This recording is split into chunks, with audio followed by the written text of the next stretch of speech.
Hello and welcome back to another video on SW Fight Hub. It's been a crazy week in the life of both Chris Eubank Jr. and Conor Benn with our back-to-back press conferences in Manchester and of course the Tottenham Hotspur Stadium where the fight will be held on April 26th.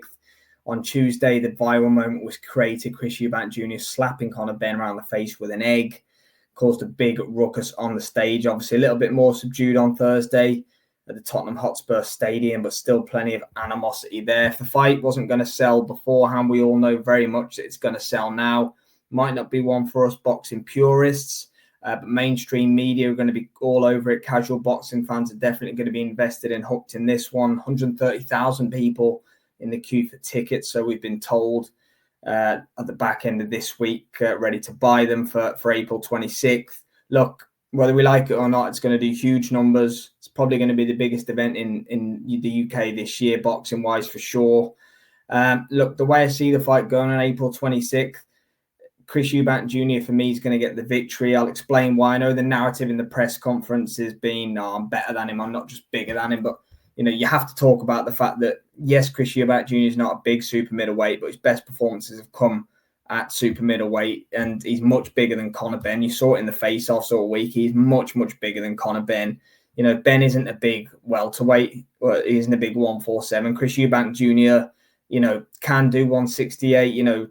Does he look better at 160? I wouldn't say so, but can he make the weight? I know there's a bit of rehydration on the end of it as well. I don't think that's as big an issue as it's being made out to be, if I'm being completely honest. As with Eubank and his team, a lot of the time it is just mind games.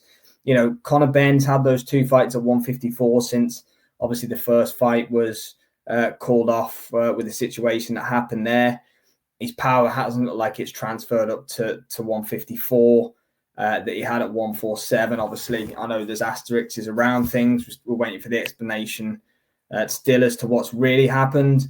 But at the end of the day, I don't think he's going to be a big puncher at 160. If he's not a big puncher at 154, he's definitely not going to be at 160. I thought Eubank looked laboured against Zerameta last time out on the better be a Bivol 1 card in Saudi Arabia. I thought he took a few shots. Yes, he got the victory in the end with a finish, but I don't think he looked too good himself. So it's a case of, is Eubank Jr. over the hill, which I believe he is a little bit, but how much has he got left in the tank? Has he got enough left to beat Conor Benn, in my opinion?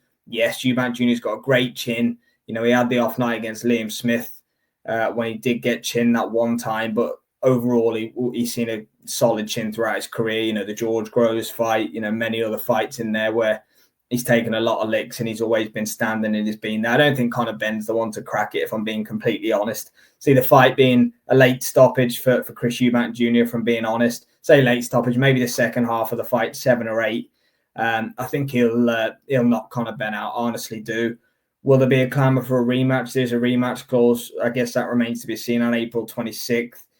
Benn's best chance is if Eubank's over the hill, if his chin's faded, if his weight drained. If those factors are there, maybe he has got a chance. But if any of those factors aren't there, I don't give Conor Benn much of a shot at all in this fight. But let me know what you think, guys. Caused plenty of controversy this week. Eubank Jr. versus Benn, happening whether we like it or not, April 26th, Tottenham Hotspur Stadium. As always, thanks for watching.